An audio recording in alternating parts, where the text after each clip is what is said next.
Blessings, BookTube. Have a bit of a somber review for you today. I recently finished a book called satirical book, which had some humor, called The War of Don Emmanuel's Nether Parts by Louis de Bernieres, who's a Brit, and set in an imagined Latin American country that he doesn't specify. But his experience, I believe, was mainly in Colombia. So the reason I have decided to compare this work to Dona Barbara is because, which is the seminal literary work of Venezuelan fiction, um, written by former Venezuelan President ROMULO Gallegos, and set in the Llanos area of Venezuela, which is sort of the back country. In a way, some similarities to the Argentine Gaucho area. There is a sort of a comparison possible there between Dona Barbara and Dona Constanza from the War of Don Emmanuel's Nether Parts. But it's a bit of a stretch.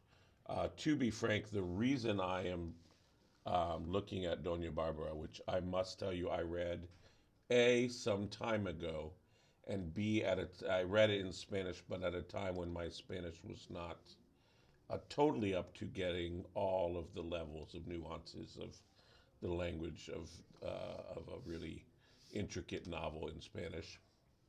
And I always intended to reread it, but given the political situation with Venezuela at the present moment, I thought I should look at this Venezuelan work.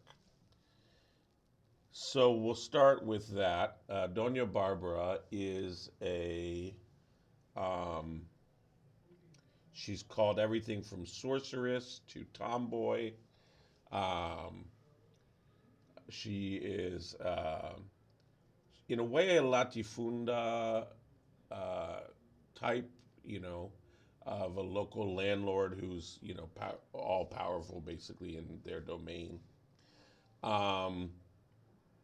But really rose not from the landed gentry, but was, from horrors of rape and her lovers killed, and basically she just survives enough violence and learns to use the violence herself. She has these assassins who work for her, and takes power. So in a way, more like some of the narco heroines that you can see in some of these series on Netflix and whatnot nowadays.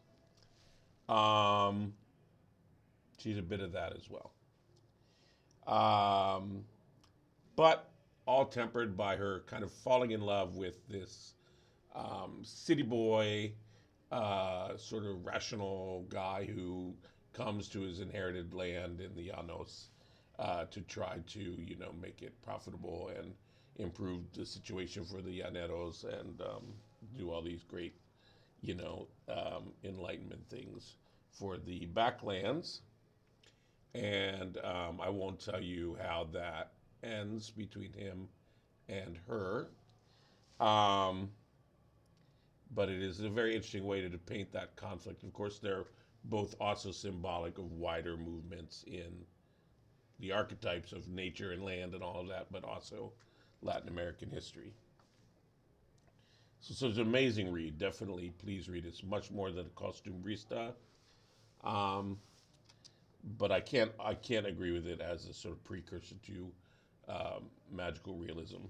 And please don't compare it to the Heart of Darkness. So tired of that endless specious comparisons. So Romulo Gallegos wrote it, became president, and was overthrown in a military coup. Now, uh, to the War of Don Emmanuel is another part. So basically, Dona Constanza wants to fill a swimming pool. And so basically, he's going to steal the water from the villagers. So here you have this sort of landed gentry conflict with the peons, the local peons. And the military gets involved, and to some extent, what I'm really going to talk about more today is the other character, the real villain of the piece, which I'll just call the Colonel. Can't remember his name. So Dona Constanza actually ends up being quite a fun little character arc. She she's kidnapped by the sort of communist, rebels in the jungle, in the mountains, and she eventually comes to sympathize with them and has a sexual awakening in the camp and sort of joins the rebels. So that's an interesting character arc. Meanwhile, this sort of bumbling idiot, I would call him really the lowest common denominator, is how I want to talk about the Colonel, rises eventually to become the head of the secret police of a somewhat stereotypical Latin American dictatorship. I mean, the dictator at one point has got jungle cats and a whore wife and he's just almost you can see him twisting his mustachios. So there are times when I'm not totally in love with the Brit authors' depictions of Latin America here. Not overly helpful, but he did keep it as a made-up place. So perhaps had he not done that, actually, interestingly, it might have been better. He would have been more steeped in the realities and nuances of it. However, I find the Colonel's character arc somewhat. I find some verisimilitude in it, in that he just gets more and more horrible, and rises higher and higher. He gets his comeuppance. Well, I don't want to give it away, but hoisted on his own petard, if you know what that means.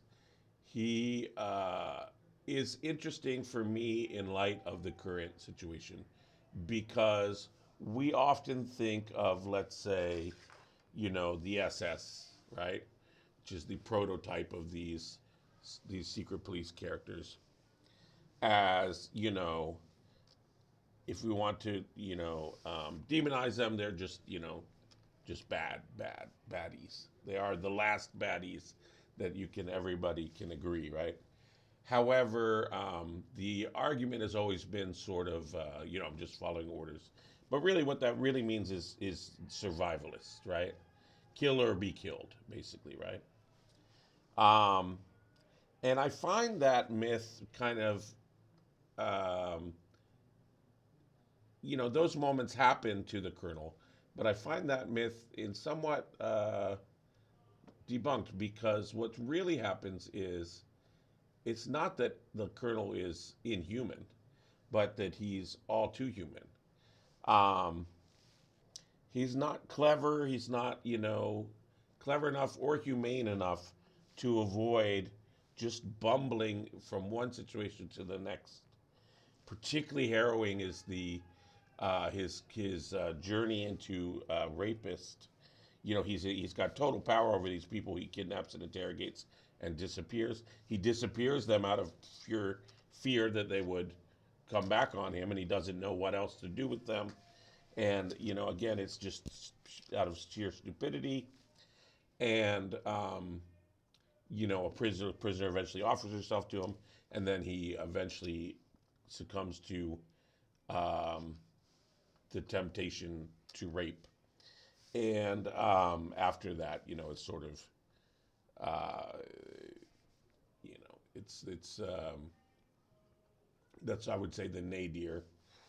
I mean, if you can, who can judge between all the stealing, torture, all the other horrible things he does, but lying, and they all lead one to the other. These little sins, but it's all through being just this idiot, this least common denominator, like the worst of us.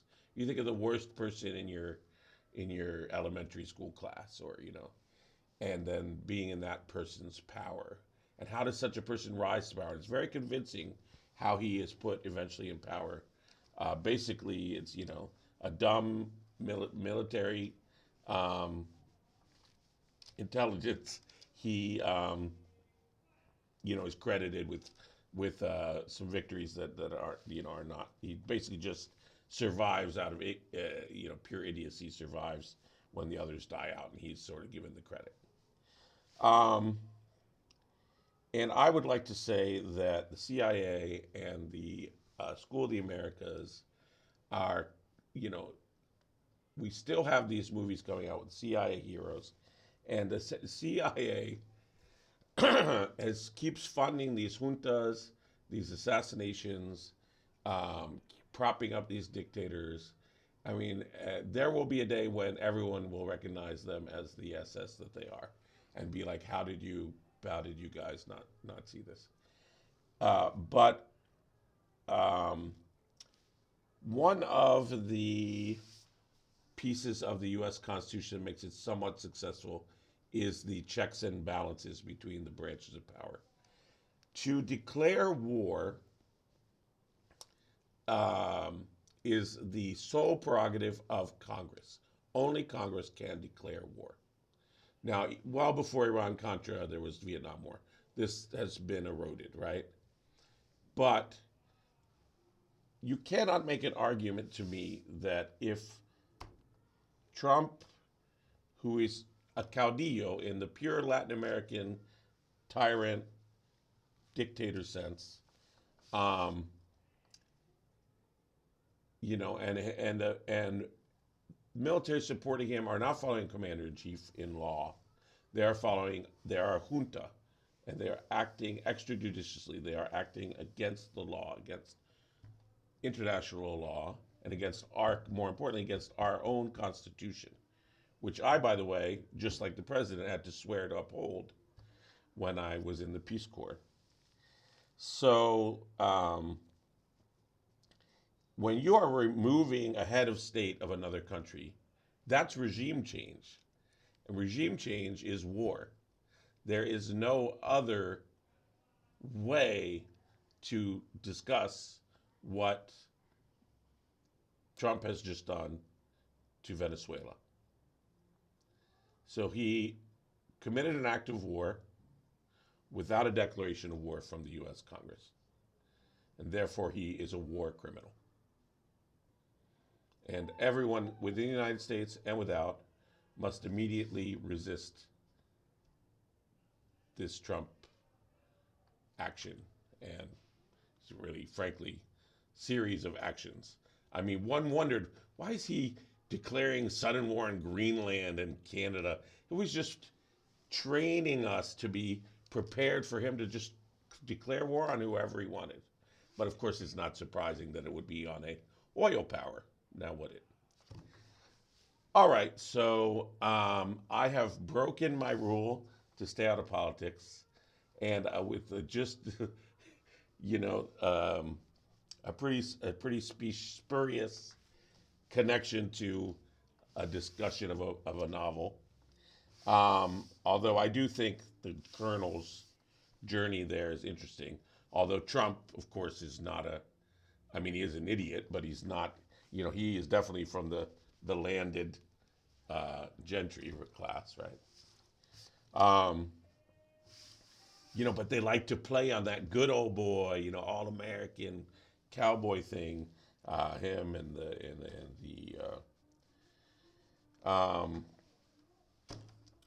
Bushes, with this horrible trend in U.S.